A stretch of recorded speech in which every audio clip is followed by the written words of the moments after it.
کہ واقعی جو مسائل ہیں نہیں مانا صاحب جب آپ دعویٰ کرتے ہیں کہ آپ عوامی حکومت ہیں اور آپ کے پاس عوام کی طاقت ہے تو پھر جب آپ نے باہر نکلنا ہے تو پھر عوام کا ایک لشکر آپ کے ساتھ تو نکلنا چاہیے. عوام کا ایک جو میں نے سیریز لسٹ بتائی ہے اس کے بعد کہاں سے لوگ نکلیں گے, کیسے نکلیں گے؟ مجھے دعویٰ کرنا چھوڑ دیں. نہیں ایسے جمہوری حکومتیں کر سکتی ہیں کہ آگے سے آپ نے روکنا ہے اپنی سیاسی بصیرت سے, حکومت سے, اس کو بندوق سے روکنا شروع کر دیں گے, اس کو اپنی جو ہے سرکاری مشینری کو استعمال کرنا شروع کر دیں گے, تو میرا خیال ہے کہ وہ تو اپنے شہریوں کے اوپر تو نہیں مناسب نہیں لگتا.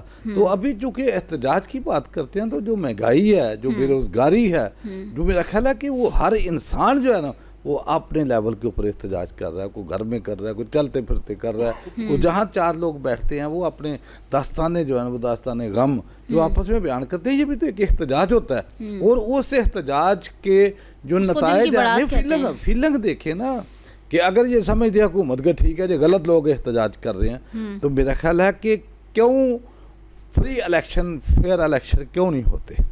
کیونکہ ان کو پتہ ہے کہ جب الیکشن ہوں گے تو جو عوام ہے وہ ان پالیسیز کے ساتھ نہیں ہوگی, اس مہنگائی کے ساتھ نہیں ہوگی, اس بے روزگاری کے ساتھ نہیں ہوگی, اس ناانصافی اور ظلم کے ساتھ نہیں ہوگی. یہی وجہ ہے کہ وہ لوگوں کو جو ہے نا ابھی پی ٹی آئی کو تھرو آؤٹ الیکشن سے باہر رکھا جاتا ہے, ان کا سمبل چھین لیا, فلاں کر لیا. تو یعنی کہ آپ حالات تو دیکھیں.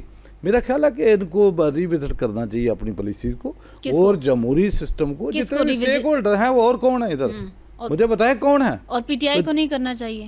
پی ٹی آئی جو اپوزیشن میں ہوتا ہے اس کے پاس کیا اختیار ہوتا ہے؟ یہ تو جو گورنمنٹ ہوتی ہے نا, گورنمنٹ کا کام ہوتا ہے. اپوزیشن ہو دیکھو نا, کبھی جب پی ٹی آئی کی گورنمنٹ تھی تو کیا بلاول بھٹو کراچی سے آتا تھا. انہی کے سپورٹرز ووٹرز کا شکوہ یہ بھی ہے کہ کبھی عوام کے لیے نہیں نکلے نا. اپوزیشن کی سب سے بڑی جماعت ہے نا تحریک انصاف, مہنگائی کے لیے, عوام کے حقوق کے لیے تو کبھی نہیں نکلی ہے. کہ جب بلاول صاحب مہنگائی مکاؤ مارچ لے کے آئے تھے, مریم بی بی بھی آئی تھی, فضل الرحمان بھی آیا تھا, اور میرا خیال پیٹرول 150 کا تھا, اور یہ عوام کا نام لے کے جو ہے نا وہ 300 کو بھی کراس کر گیا. ابھی دیکھو نا 330 کے اوپر جا رہا ہے. تو ابھی کہاں سے ریورس ہوا ہے؟ تو یہ حالات ان کی باتیں چھوڑ دے کہ کوئی بندہ عوام کے لیے, میں کہتا ہوں کسی بھی ظلم کے لیے بندوں کا باہر نکلنا ان کا جو ہے نا وہ رائٹ ہے, ان کو نکلنا چاہیے. اور حکومتوں کا کام ہے یہ تو, اگر ملکوں میں جو عدالتیں ہوتی ہیں وہ ایڈریس کرتی ہیں, لیکن یہاں تو 26ویں 27ویں اور پتہ نہیں کون کون. یعنی مانا صاحب آپ کہنا چاہتے ہیں کہ یہاں پر احتجاج کا حق ہی نہیں ہے, احتجاج کرنا ہی نہیں ہے. بالکل نہیں, بالکل یہ غلط ہے, غلط ہے. یہ ابھی ان کی اپنی اگر مرضی ہوتی, جیسے یہ کیا وزیر داخلہ مسعود خود ہی کہہ رہے تھے, تو اگر کوئی دوسرا آ کے احتجاج کرے تو ان کے ساتھ کیا حشر کرتے ہیں. نہیں ہمیں تو خیر یہ ورڈ یوز کرنا بھی نہیں چاہیے. وہ احسن اقبال صاحب نے فرمایا نا, یہ تو اقبال کے شاہین ہیں. میں شاہین تو میں تو اس کی بات کر رہا ہوں جو کر رہا ہے, تو اس کو کہیں نا کہ شاہین, اس کو تو کہتے نہیں. وہ تو کہہ چکے ہیں, اب وہ کس تناظر میں وہ کہہ چکے ہیں وہ تو خیر ایک سوال اپنی جگہ رہے گا. شیرازی صاحب آپ ڈس ایگری کرتے ہوئے نظر آ رہے ہیں, کیا وجہ؟ بات تو مانڈا صاحب ٹھیک کہہ رہے ہیں کہ احتجاج کا حق اس طرح سے نہیں ہے, احتجاج یا دھرنے نہیں دینے ہیں. دیکھیں یہ احتجاج کس بات پہ ہو رہا ہے, سب سے امپورٹنٹ یہ چیز ہے. یہ احتجاج مہنگائی پہ نہیں ہو رہا, یہ احتجاج بے روزگاری پہ نہیں ہو رہا, یہ جو ہے لا اینڈ آرڈر پہ نہیں ہو رہا. یہ احتجاج 1 پوائنٹ ایجنڈا ہے خان صاحب کی رہائی. یہی ہے نا, پاکستان تحریک انصاف اسی پہ احتجاج کر رہی ہے. اور پچھلے 12 سال سے تحریک انصاف کی کے پی میں حکومت ہے, وہاں پہ ہم نے پرفارمنس بھی دیکھ لی. اب ذرا آگے چلتے ہیں. بات یہ کی جا رہی ہے خان صاحب جیل کے اندر ہیں. یہ تو پاکستان میں پہلی بار ہوا ہے نا جی, کہ کوئی کمران جو ہے وہ جیل, سابق وزیر اعظم جیل کے اندر ہے. اس سے پہلے کبھی نہیں ہوا. نہیں بھائی, آپ پیچھے چلیں جا کے عمران خان صاحب کی حکومت دیکھیں, جب فیض یاب ہو رہے تھے خان صاحب, اور جب وہ کہتے تھے کہ میں نے اس شخص کا ٹرانسفر بھی نہیں کرنا ہے, اس کا میں سردیوں کے بعد ٹرانسفر کروں گا, اس کا میں گرمیوں کے بعد ٹرانسفر کروں گا. ادارے کو اس طرح وہ ڈیل کر رہے تھے نا, اس طرح کوئی پرسنل اپنے ملازم کو ڈیل نہیں کرتا. اداروں کے اپنے جو ہے وہ ڈسپلن ہوتا ہے. نہیں اس کا میرا پروگرام ہے, سردیاں گزر جائیں پھر میں اس کو جو ہے وہ ٹاکوں. خان صاحب کے دور میں کون جیل کے اندر تھا؟ نواز شریف صاحب جیل کے اندر, شہباز شریف صاحب جیل کے اندر, مریم نواز جیل کے اندر, خواجہ سعد رفیق جیل کے اندر, سلمان رفیق جیل کے اندر, خواجہ آصف جیل کے اندر, شاہد خاقان. کتنے نام گنواؤں اس سائڈ سے یا اس سائڈ سے گنواؤں کہ عید کی رات جو ہے فریال تالپور صاحبہ کو کہا گیا کہ جیل کے اندر رکھنا ہے, اور پھر بعد میں سرکاری ملازموں نے ہی, بیوروکریسی نے ہی بتایا کہ خان صاحب مجھے کہتے تھے کہ فلاں کے خلاف غداری کا مقدمہ بنا دو, اور پھر خود جا کے US میں کبھی بیٹھ کے کہتے تھے فلاں کا میں جناب ایمبیسی اتار دوں گا. مجھے بتائیں تو ابھی آپ کیا سمجھتے ہیں ٹٹ فور ٹیٹ ہو رہا ہے؟ نہیں, میں پہلے اس پہ آ جائے نا. کچھ لوگوں کی جو صحافت ہے نا وہ ظلم کی صحافت, یا کچھ لوگوں کو کی سیاست جو ہے وہ کہتے ہیں 2022 کے بعد شروع ہوئی ہے, اور کچھ لوگ سمجھتے ہیں کہ سیاست پاکستان میں 2018 کے بعد شروع ہوئی ہے. تو آپ ذرا تمام چیزوں کو نا اکٹھا کریں. خان صاحب کے سامنے ایک جنرل صاحب کے بارے میں آتا ہے کہ جی جنرل صاحب نے اتنی وہ بنا لی, سٹوری آتی ہے اتنی زیادہ انہوں نے کمپنیاں بنا لی, اور وہ ریزائن رکھ دیتے ہیں خان صاحب کے سامنے. تو میرا خان یہ فرماتا ہے کہ نہیں, میں مطمئن ہوں, آپ ریزائن واپس لیں, آپ کام کریں میری ٹیم میں. ٹھیک ہے, یہ تھا اس وقت میرٹ, یہ تھی اس وقت صورتحال. آج ہمیں جو یہ بار بار بتایا جاتا ہے نا, صورتحال ٹھیک ہے, آج سسٹم ٹھیک ہے, آج معاملات ٹھیک چل رہے ہیں, قانون آئین کی پاسداری ہو رہی ہے. آج دیکھیں پاکستان میں پچھلے 79 سال میں جو ہے اگر حالات بالکل ٹھیک ہوتے نا تو نہ ہم آدھے ملک کو گواتے اور نہ جو اس وقت صورتحال ہے اس طرح ہوتی. لیکن اس کا ذمہ دار صرف ایک یہ کہنا کہ جی اس میں خان صاحب کا تعلق نہیں ہے, یہ نون لیگ نے کیا ہے, یہ پیپلز پارٹی نے کیا ہے, یہ جناب اسٹیبلشمنٹ نے کر دیا. اس طرح بلیم گیم نہیں کھیلنی, پھر ہو کے کریں. اور خان صاحب کو جو ہے وہ خان صاحب پہلے بھی کہتے تھے کہ یہ عدالتوں سے بھاگتے ہیں, میرا مرتبہ آیا تو میں رسیدیں دکھاؤں گا, یہ رسیدیں دکھائیں. خان صاحب سے رسیدیں مانگی گئی ہیں. اچھا شیرازی صاحب آگے چلیں نا, یہ جو صوبوں کا ذکر کیا جا رہا ہے اور انتظامی یونٹس کا کہا جا رہا ہے, یہ سیاسی جماعتیں آپس میں اتفاق رائے پیدا کر پائیں اس حوالے سے؟ دیکھیں یہ بڑا ایک امپورٹنٹ معاملہ ہے, اور میرے خیال میں میری ذاتی رائے ہے کہ یہ یونٹس بننے چاہیے. جتنے چھوٹے یونٹس ہوں گے اتنا زیادہ بہتر طریقے سے کام ہو سکے گا. اب سیاسی جماعتوں کا کیا ایشو ہے؟ سیاسی جماعتوں کا یہ ایشو ہے کہ پاکستان مسلم لیگ نون جو ہے وہ مضبوط ہے پنجاب میں, پاکستان پیپلز پارٹی سندھ میں ہے, اور کے پی میں جو ہے وہ پاکستان تحریک انصاف ہے. اب کوئی بھی پارٹی یہ نہیں چاہے گی کہ اس کی جو مین لیڈرشپ ہے, یعنی اب مریم نواز جو ہے وہ وزیر اعلیٰ ہے پنجاب کی, تو اگر پنجاب مثال کے طور پہ 4 انتظامی یونٹس میں تقسیم ہو اور پنجاب کی آبادی ہے 12 کروڑ, ابھی وہ 12 کروڑ کی وزیر اعلیٰ ہے, آدھے پاکستان کی وزیر اعلیٰ ہے, اور پھر وہ ہوں گی 4 کروڑ کی وزیر اعلیٰ یا 3 کروڑ کی وزیر اعلیٰ. تو کوئی بھی یہ سیاسی پارٹی نہیں چاہے گی کہ ایک دم جو ہے وہ چیزیں اس انداز میں جائیں, لیکن اس کے لیے جو ہے وہ یہ چاہنے نہ چاہنے کے اوپر منحصر کرے گا, یا پھر آپ کا آئین اور جی بالکل, آپ کا آئین کیا کہتا ہے کہ 2/3 میجورٹی ہونی چاہیے. آپ کی پہلے صوبائی اسمبلی منظوری دے, پھر آپ کا مرکز جو ہے وہ 2/3 میجورٹی دے اور نیا صوبہ بن جائے گا. اب پاکستان میں اگر اب تک نئے صوبے نہیں بنے ہیں, پاکستان میں تو ہم ایک کالا باغ نہیں بنا سکے نا. دیکھیں کالا باغ ڈیم اسی کی ہو گیا نا.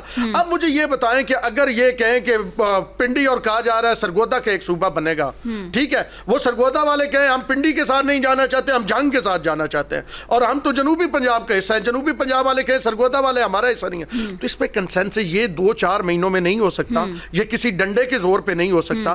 اس کے لیے کنسنسس سیاسی جماعتوں کو, اس کے لیے ایک وائڈر قومی ڈیبیٹ ہونی چاہیے سیاسی جماعتوں کی, عوام کی, اور یہ دیکھا جائے کہ آپ جو مختلف حوالوں سے کس طرح کیا علاقے منسلک ہے, اس کے بعد انتظامی یونٹس بنائے جائیں. شرط صاحب یہ تب ہوگا جب طے ہو جائے کہ بھائی یہ انتظامی نئے یونٹس بننے ہیں اور بنیں گے. دیکھیں پہلے ہوم ورک تو ہو جائے نا کہ بن سکتے ہیں یا نہیں بن سکتے, کتنے بن سکتے ہیں, کس انداز میں بن سکتے ہیں. آپ دیکھیں نا صوبہ ہزارہ والے ہیں نا, وہ تو پورا صوبہ لے کے پھر رہے ہیں نا کہ اس طرح ہمارا صوبہ بنے گا.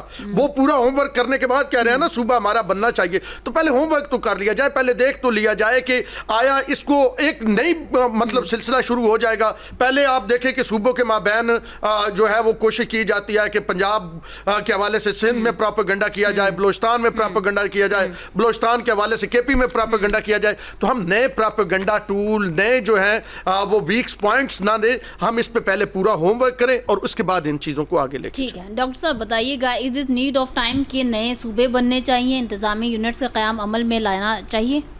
دیکھیں پاکستان میں یہ مسئلہ ہے کہ جو حقیقی ایشوز ہیں وہ حقیقی ایشوز کے جن کا تعلق پاکستان کی 24 کروڑ عوام کے ساتھ ہے, وہ مہنگائی ہے, وہ بے روزگاری ہے, وہ یہاں پہ قانون کی حکمرانی کا نہ ہونا ہے, سیاسی عدم استحکام کا ہونا ہے, یہ پاکستانی عوام کی حقیقی ایشوز ہیں. ان حقیقی ایشوز میں جب ابھار آتا ہے عوامی تحریکات کا تو لوگوں کی توجہ حقیقی ایشو سے ہٹانے کے لیے کچھ نان ایشوز ہیں. کالا باغ ڈیم جو ہے وہ ایک نان ایشو ہے, اور اسی طرح سے جو نئے صوبے بنانا ہے یہ نان ایشو ہے. پیپلز پارٹی کی حکومت آتی ہے تو وہ بھی کہتی ہے کہ صوبہ ہزارہ, یہ کیا کہتے ہیں, جنوبی پنجاب میں صوبہ بنے گا, سرائکی صوبہ بنے گا. نون لیگ کی حکومت آتی ہے تو وہ کہتی ہے سرائکی صوبہ نہیں بنے گا. پی ٹی آئی کی گورنمنٹ آتی ہے تو وہ جنوبی پنجاب میں جا کے سیکریٹریٹس بنا دیتی ہے کہ نیا صوبہ بنے گا. ٹھیک ہے, تو میرے اپنے خیال میں میرا کنسیڈرڈ اوپینین ہے, سوچ سمجھ کے میں نے اس کے اوپر بہت زیادہ سوچا ہے کہ جو نئے صوبے کا بننا ہے اس کا تعلق صرف انتظامی معاملات کے ساتھ نہیں ہوتا. نیا جب صوبہ بنتا ہے اس صوبے کے اندر جو عوام ہوتی ہے اس عوام کے اندر زبان کی, کلچر کی, تاریخ کی, روایات کا ایکا ہونا, اس کا ہونا بہت ضروری ہوتا ہے. یہ نہیں ہے کہ بند کمرے میں بیٹھ کے تو ہم کہیں کہ اس کو ادھر ملا دو, اس کو ادھر ملا دو, وہ صوبہ چل ہی نہیں سکتا. اسی لیے جیسے پنجاب کا صوبہ بنا ہے تو مجھے یہ بتائیں کہ پورے صوبہ پنجاب کے اندر جو اس کو ایک رکھنے کے لیے جو قوت متحرکہ ہے وہ کیا ہے؟ وہ یہ نہیں ہے کہ یہ جغرافیہ ہے, بلکہ وہ پنجابی زبان ہے, وہ پنجاب کا کلچر ہے, وہ ان لوگوں کا پنجابی ہونا ہے. ان کے ڈائلیکٹس الگ ہیں لیکن پنجابی ہونے کے اوپر سب کا اتفاق ہے, تو صوبہ پنجاب ہے. اسی طرح سے صوبہ سندھ ہے تو یہ سندھی بولنے والے لوگ ہیں. ٹھیک ہے, سندھ کی روایات, کلچر, تاریخ, اس سب کو سامنے رکھتے ہوئے سندھ کا صوبہ بنا. خیبر پختونخوا ہے تو اس کا نام جب تبدیل کیا گیا خود جو آئینی ترمیم کے ذریعے سے, 18ویں آئینی ترمیم کے ذریعے سے, تو وہ خود ہمیں آئین یہ بتاتا ہے کہ جب کسی صوبے کو بنایا جاتا ہے تو اس میں اس صوبے کی زبان کا, کلچر کا, تاریخ کا پورا عمل دخل ہوتا ہے. اس لیے اگر جیسے سرائکی صوبہ بنتا ہے تو سرائکی لوگ جو ہیں ان کا کلچر, ان کی زبان, ان کی تاریخ یہ بالکل الگ ہے, وہ صوبہ بنا سکتے ہیں, یہ ان کا آئینی حق ہے. لیکن اگر جب صوبہ بنے گا تو آئینی ترمیم ہوگی, آئین کے اندر ترمیم ہوگی. تو جیسے میرے فاضل دوست ہیں انہوں نے بتایا کہ اس کا جو پروسیجر ہے کہ وہ آپ صوبے میں ڈیبیٹ لاتے ہیں, پھر وہ نیشنل اسمبلی میں آتی ہے, سینٹ میں آتی ہے, اس کے بعد صدر پاکستان جو ہے وہ اس کے اوپر دستخط کر کے تو صوبہ بنتا ہے. لیکن پھر میں اپنی بات کو ری ایٹریٹ کروں گا کہ یہ جو صوبہ بننے کا معاملہ ہے, اچھا مجھے یہ بتائیں کالا باغ ڈیم کے اوپر تو پرابلمز ہے, اس کے اوپر تو لوگوں میں اختلاف ہے, تو جن ڈیمز کے اوپر لوگوں کا اتفاق ہے وہ 20-30 سال ہو گئے کام شروع ہوا تھا, آج تک مکمل نہیں ہو سکے. تو یہ ہماری ان ایفیشنسی ہے, یہ ہماری استعداد کا, ہماری کیپیبلٹی کا بہت بڑا فقدان ہے. اور دوسری یہ بات ہے, مجھے یہ بتائیں کہ نیا صوبہ بن جاتا ہے تو اس نئے صوبے کو چلائے گا کون؟ وہی بیوروکریسی چلائے گی جو پنجاب کو چلا رہی ہے, وہی بیوروکریسی چلائے گی جو سندھ کو چلا رہی ہے, وہی اشرافیہ کا مائنڈ سیٹ چلائے گا جو یہ چلا رہے ہیں کسی کو چلانے کے لیے. تو اس لیے اگر پاکستان میں 100 صوبے بھی بن جاتے ہیں تو جو پدنالا ہے وہ ادھر ہی بہے گا جہاں پہ یہ بہ رہا ہے, یہی لوگ چلائیں گے, یہی اشرافیہ چلائے گی, یہی منافع خور چلائیں گے, یہی سود خور چلائیں گے, یہی ہورڈنگ کرنے والے چلائیں گے. آپ سمجھتے ہیں کہ نئے صوبے نہیں بننے چاہیے؟ میں کہتا ہوں کہ اس سیٹ اپ کے ہوتے ہوئے اگر نیا صوبہ بنتا بھی ہے تو تب بھی عوام کی زندگی کے اوپر کوئی اثر نہیں پڑے گا. یہ ایک نان ایشو ہے. تو کون سا سیٹ اپ ہونا چاہیے سر جس میں بننا چاہیے؟ جی ہاں, یہ امپورٹنٹ بات ہے. جی ایک یہ امپورٹنٹ بات ہے کہ کیا ہونا چاہیے. خان صاحب, عمران خان صاحب جو ہیں, یا پیپلز پارٹی ہے یا نون لیگ ہے, یہ سب ایک ہی تھیلی کے چٹے بٹے ہیں. میں ان کو کہتا ہوں کہ ان میں کوئی فرق نہیں ہے.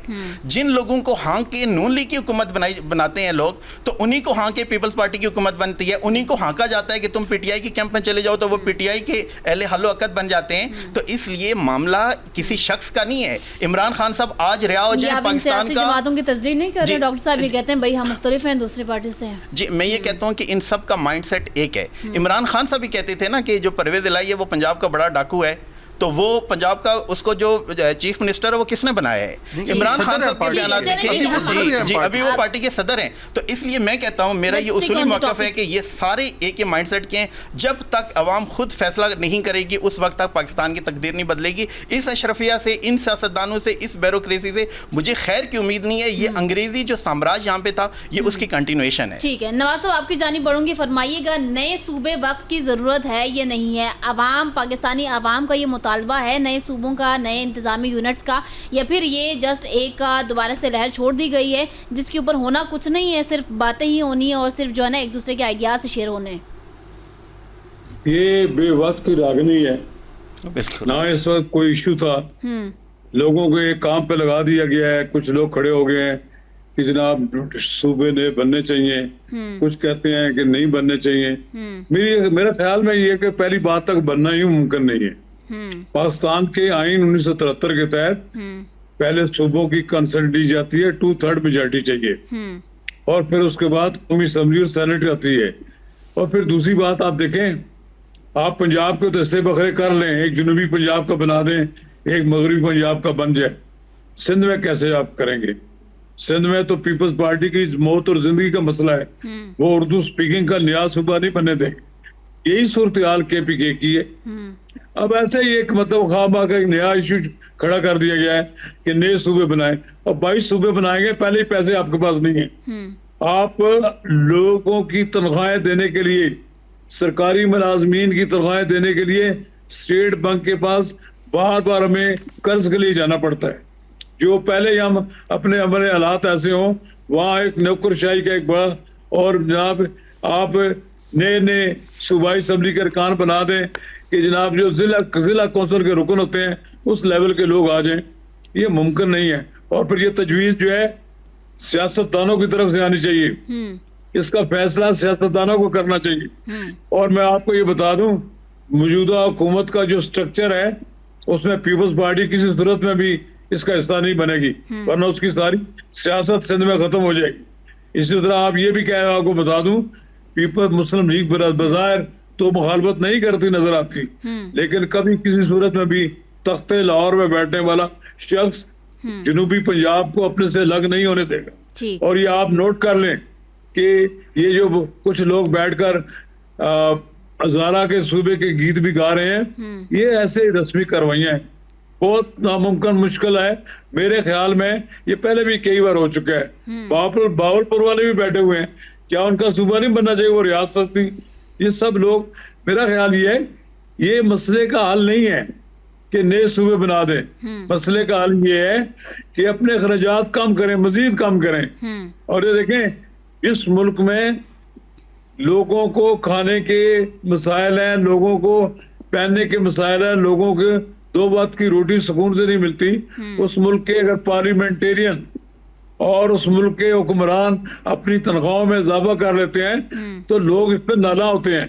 اور میں اب بھی یہ بتا دوں آپ کو کہ پنجاب میں مسلم لیگ نون کی حکومت ہے, اور بے پناہ وہ ترقیاتی کام کر رہی ہیں اور سب کچھ کر رہی ہیں, لیکن عام شخص نالا ہے. اس بات سے نالا ہے کہ انہوں نے اپنے اخراجات کم نہیں کر رہے. اخراجات کم کریں, لوگوں کو بتائیں کہ جناب ہم نے آپ کے لیے اپنے تنخواہیں کم کر دی ہیں. اپنے اگر یہ وزراء اور یہ پارلیمنٹ کے ممبرز تنخواہیں نہ لیں تو کیا کوئی قیامت آ جائے گی؟ یہ لوگ کو غریب ہیں. یہ لوگ جناب 10-10 کروڑ روپے کی گاڑیوں میں آتے ہیں اور پھر پاکستان کے خزانے سے اپنی تنخواہیں بھی لے کر چلے جاتے ہیں. ان کو تنخواہیں نہیں لینی چاہیے. جس طرح وزیر اعظم پاکستان اپنے تنخواہ کسی فلاحی ادارے کو دیتے ہیں, اسی طرح ان لوگوں کی تنخواہیں بھی لے کر یا ان کی ختم کر کے, جیسے سسپینڈ کیا تو انہوں نے 6 ماہ کے لیے کہ ان کی تنخواہیں نہیں ہوں گی, تو ان کو موت آ جاتی ہے. ان کو چاہیے کہ تنخواہیں نہ لیں, اپنے حصے کی لوگوں کی فلاح و بہبود کے لیے پیسے خرچ کریں, پھر تو کوئی بات ہوتی ہے. یہ کیا ہوا جی کہ ایک صوبہ نیا بنا دو جی, یہ کہ اس لیے کہ اگر اخراجات بڑھانا چاہتے ہیں آپ تو پھر تو آپ دیکھیں پھر یہ سسٹم کولیپس ہی کرے گا نا. اس سسٹم کا حصہ جو ہے وہ لوگ باتیں تو کرتے ہیں, انہیں معلوم ہونا چاہیے کہ جب آپ اپنے اخراجات ہی کم نہیں کرتے, آپ نیٹ اینڈ کلین ہو, لوگوں کو بتائیں کہ ہم نے اس نظام سے کچھ نہیں کمایا, ہم نے اس نظام سے کچھ کما کر نہیں جا رہے, ٹھیک ہے, بلکہ ہم پہ کوئی الزام بھی نہیں لگا سکتا, تو پھر تو لوگ آپ بہت بڑا کمپرومائز مانگ رہے ہیں نواز صاحب, ان سے یہ پاسبل نہیں ہوتا ہے. کوئی کمپرومائز, دیکھو میری بات ہے, کوئی شخص جو اپنی قربانی نہیں دے سکتا, جو اپنے کمائی کی جہاں سے لے کے جاتا ہے وہ لوگوں میں بانٹ نہیں سکتا, لوگوں کے مسائل حل کرنے کی ضرورت توجہ نہیں دیتا, انہیں بھاشن دینے کی کوئی ضرورت نہیں ہے. ٹھیک ہے, انہیں چاہیے کہ وہ لوگوں کے مسائل کی طرف توجہ دیں. آپ کی اجازت ہو تو میری آخری بات سن لیجئے کہ نئے صوبے بننے والی بات نظر نہیں آتی, اور یہ ایک شوشہ ہے, بس ٹھیک ہو گیا, ایک فیلر ہے, لوگوں کا ریئیکشن معلوم کیا جا رہا ہے. ٹھیک ہے, نئے صوبے نہیں بنیں گے, 4 صوبے ہی رہیں گے. ماننا صاحب 4 صوبے ہی رہیں گے, اختلاف رائے موجود ہے. دیکھیں محوش، وقت کے ساتھ ساتھ چیزیں تبدیل ہوتی رہتی ہیں، لیکن بالکل۔ میرا خیال ہے کہ فی الحال اس وقت ملک کی جو معاشی صورتحال ہے نا، وہ قطعاً اجازت نہیں دیتی کہ آپ کوئی کیا نیا یونٹ کھڑا کر لیں۔ اگر آپ نے دنیا میں مثالیں دیکھنی ہیں، اگر انہوں نے گڈ گورننس کے لیے یہ جس کا ذکر کرتے ہیں بار بار کہ گڈ گورننس بہتر ہو جائے گی، تو میرا خیال بھارت ساتھ ہے نا، اس کا اتر پردیش جو ایک صوبہ ہے، جو ایک ریاست ہے، اس کی آبادی 25 کروڑ ہے جتنے پاکستان کی آبادی ہے ایک ریاست کی۔ مدھیہ پردیش کی آبادی کو 9 کروڑ ہے، راجستھان کی کو 8-9 کروڑ ہے۔ تو میرا خیال ہے کیا وہاں گڈ گورننس نہیں لوگ کرتے؟ یہ تو کوئی طریقہ نہیں ہے۔ میرا خیال ہے کہ اگر کر کچھ نہیں سکتے تو یہ بہانے بازی ہے کہ آپ اپنے نظام کو بہتر کریں۔ میرا خیال ہے کہ آپ نے جو افسر شاہی، بیوروکریسی اور دوسرا نظام، کیا اگر 37-38 جیسے جو خبروں میں آ رہا ہے کہ کوئی ان کا ارادہ ہے کہ 37-38 بن جائیں صوبے، 37-38 گورنر ہو جائیں، وزیر اعلیٰ ہو جائیں، پھر ان کا سٹاف ہو جائے، پھر گورنر ہاؤس، وزیر اعلیٰ ہاؤس، پیسے کہاں سے لاؤ گے؟ کشکول تو آپ کا جو ہے وہ نیچے نہیں آ رہا۔ کوئی ملک چھوڑ رہے ہو کہ جہاں جاتے ہو آگے، امریکہ جاؤ، قطر جاؤ، دبئی جاؤ، سعودیہ، چائنا، ابھی تو ملک واپس بھی دے رہے ہیں پیسے۔ تو میرا خیال ہے کہ جو آپ کے پاس ہے گڈ گورننس چھوٹا یا بڑا کرنے سے نہیں بننی کہ سائز بڑا ہو جائے گا۔ گڈ گورننس آپ کے نظام عدل کو بہتر کرے، اور اس میں زیرو ٹالرنس، یہ جتنے منی لانڈرس، یہ جتنے امپائر اور پتہ نہیں کس کس جو ہے پاناما لیکس اور فلانی لیکس اور اچھا مانڈا صاحب، ایک معصومانہ سا سوال، چونکہ پروگرام کے وقت بھی ختم ہو رہا ہے، جو نئے صوبوں کے حامی اس وقت ہیں وہ کیوں حامی ہیں؟ مجھے بتائیں، اگر کوئی بینیفٹ اس طرح سے نہیں ہے، دیکھو جی، وہ لوڈ کا بھی تو کیا پیچھے وہ سوچ ویژن تو خود ہی دے رہے ہیں نا کہ نئی لیڈرشپ آ جائے گی۔ کس کا دل نہیں چاہتا میں وزیر اعلیٰ نہ بنوں؟ کون چاہتا میں گورنر نہ بنوں؟ کون چاہتا ہے کہ میں کسی کا پرنسپل سیکرٹری نہ بنوں، میں کسی صوبے کا چیف سیکرٹری نہ بنوں، میں کسی کا ایم ایس نہ بنوں؟ تو میرا خیال ہے وہ جن کے لیے فائدے ہیں پھر ان کے آگے وہ پیچھے پیروکار بھی بہت ہوتے ہیں کہ آپ ڈالے شور، یہ صوبہ بن جائے گا، میں ہی وزیر اعلیٰ ہوں گا، میں ہی گورنر ہوں گا۔ تو میرا خیال ہے کہ یہ وعدے نکالنے والے سب کو پتہ ہے کہاں کہاں سے نکلتی ہیں، لیکن آپ اپنی معاشی، لیکن اس سے عوام کے مسائل حل نہیں ہوں گے۔ عوامی مسائل کا تو تعلق ہی نہیں نا۔ وزیر اعلیٰ تگڑا ہو تو رات کو ڈپٹی کمشنر کو نیند نہیں آتی۔ تو یہاں دیکھ رہے ہیں مہنگائی جو ہے نا آسمانوں پہ پہنچ جاتی ہے، ایک دن ریٹ کچھ ہوتا ہے، دوسرے دن کچھ ہوتا ہے۔ تو مجھے بتایا کہ یہ بیوروکریسی کرتی کیا ہے، کس چیز کے لیے مجھے بتایا ان لوگوں کو رکھا گیا ہے، ان سے کام لیا جائے، کام دیں، اور کام کرنے کے بعد پھر دیکھیں کہ بھئی آپ نے کچھ کرنا ہی نہیں ہے جب، تو یہ تو کوئی طریقہ نہیں ہے کہ بھائی یہ ملک بڑا تو ملک جو ہے وہ چھوٹا کر لے، صوبہ بڑا تو چھوٹا کر لو۔ کوئی یہ میرا خیال ہے کوئی عقل سے جو ہے وہ باہر چیزیں، میرا خیال نظام بہتر کریں۔ اس نظام میں آپ کے سامنے پوری دنیا میں کہ نظام عدل آپ کا پوری دنیا 140 ممالک میں سے 132-133 نمبر کے اوپر آ رہا ہے، اور آپ کرپشن میں کہاں کھڑے ہیں؟ جوڈیشری آپ کی جو ہے کرپشن میں کہاں ہے؟ پولیس آپ کی کہاں ہے؟ آپ کی جو ہے نا یہ سیاستدان جو ہے یہ جو ٹھیکے دیتے ہیں، یہ کمیشنیں کھاتے ہیں، یعنی اور بھی کام ہے، اور بھی مسائل ہیں، ان کی طرف بڑھنا چاہیے۔ ٹھیک ہے مانڈا صاحب، تھینک یو سو مچ۔ ناظرین، آج ہمارے ساتھ سید اون شیرازی صاحب، نواز رضا صاحب، ڈاکٹر کامران ستی صاحب اور چودھری خادم علی مانڈا صاحب موجود تھے۔ They have share their insights with you, اور اسی کے ساتھ مجھے دیجیے اجازت، نیکسٹ پروگرام میں دوبارہ حاضر ہوں گے، تب تک کے لیے اللہ حافظ۔